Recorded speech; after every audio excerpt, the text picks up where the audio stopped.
Hit the Hot Topics table right now. Please welcome author of the new book, 3 Days in Moscow, Bret Baier. Thank you. Thanks for having me.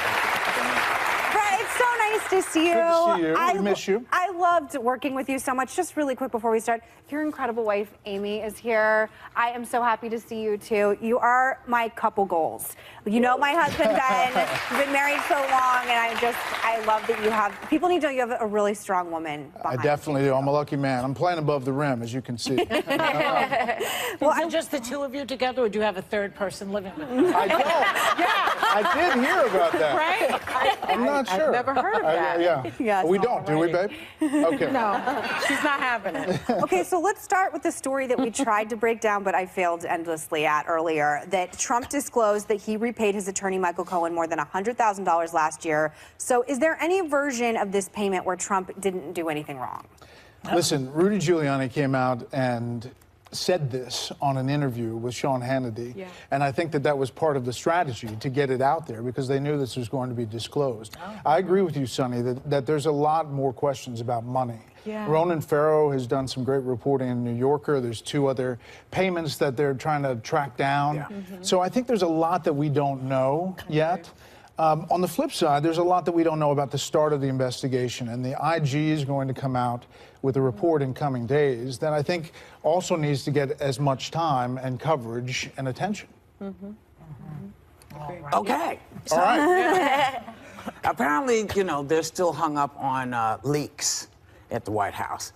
And they haven't sort of stepped up and made an apology for this ridiculousness that's been going on. Now, About as the man, Yeah, I know. yeah, as the guy who's leading the country, would you feel better if he stepped up and said, listen, this is not what we're doing. We don't condone this. Yeah, well, apologize. Yeah, I mean, first of all, you know, we cover all aspects of Washington, and as you know, it's very divided in the country. But there is something about decency. And I'm sorry that you and your family had to go through all that this week. Because, you know, it shouldn't have to be that way. And I think it's important to, you know, to make that clear. Right. Now, how they handle it and what they do, we're going to cover all sides of it. But I think as a country, we can be decent. What's the big deal? It pains us that you had to go through that. So you think it would be a good idea? Just Well, I mean, I'm not for us to advising do it. I'm covering it, you know? No, I understand, but you're talking about decency, and decency is important. And we have lots of young people who watch your network, who are taking a page out of that book. And does it, as an American, does it bother you that we can't seem to just say, I'm sorry, I made a mistake? Yes, and I cover all of this. And if you watch my show, you know, some of the loudest critics of Fox don't watch my show. You know, I'm the news side, and there's an opinion side. Right. And I say to people, just watch my show 3 times, and then drop me an email or a tweet, tell me what you think. And so, you know, I'm telling you as a person here, do I think decency should drive the day? 100%. I'm going to cover all sides. You know, fairly, so people can make up their mind. I watch your show every night. So since you are the news guy, you're not an opinion guy, you're not a pundit, don't you think it's a dangerous time for the news right now with this idea that everything is fake? Everything he says, if he doesn't like it, if it's negative, Trump says it's fake news. I think that does you a disservice. What do you think? Yeah, and I think that, you know, any time that any reporter who's trying to report things fairly gets over their skis, no matter their ideological bent, it hurts us overall, journalistically. I saw Jake in this very hot seat, and I thought he did a nice job. But he said some things that I identified with, and that is, you know, there are facts out there. Yes. And we need to try to strive to get there. But if you go too far and you throw your opinions into it, either side, it hurts us all journalistically. But if Trump keeps lying every day, he's up to 9 a day, 9 a day. Yeah. How is anybody going to his base doesn't know what's the truth and what isn't the truth because they believe what he says. Yeah, from their point of view, they say that the resistance is going over the top and lying about, you know, X, Y, and Z. So you have to call facts facts. And I agree with you. You I mean, try. you try. Yeah. It's like drinking from a fire hose, though. Every day, I'm one tweet away from changing my rundown. Well, you know, exactly.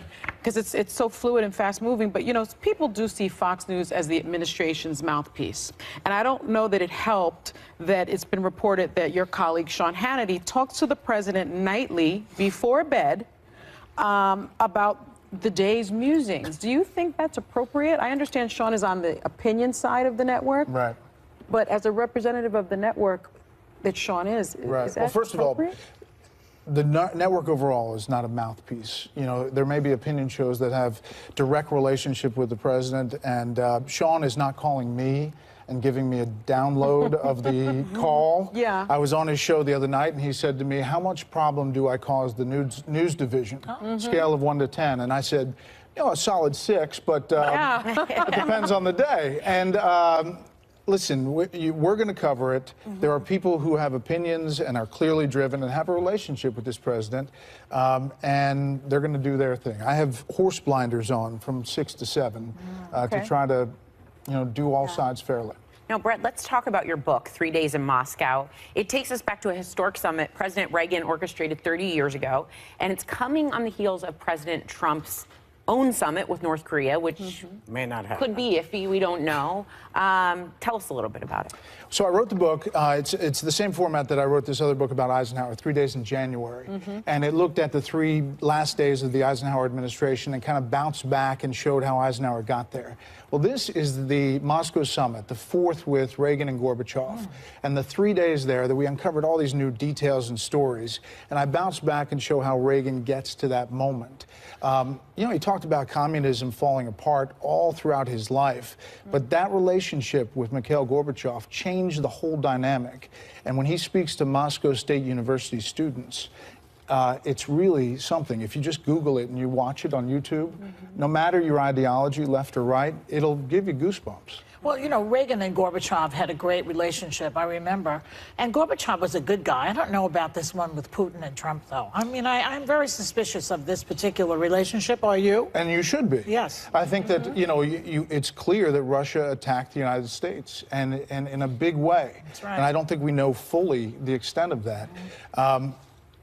I will say that they've been attacking the U.S. for 8 decades, you know, Yes. going back to when It's Reagan not was unusual. the head of the Screen Actors Guild. He was fighting communism because the Soviet Union was trying to get in.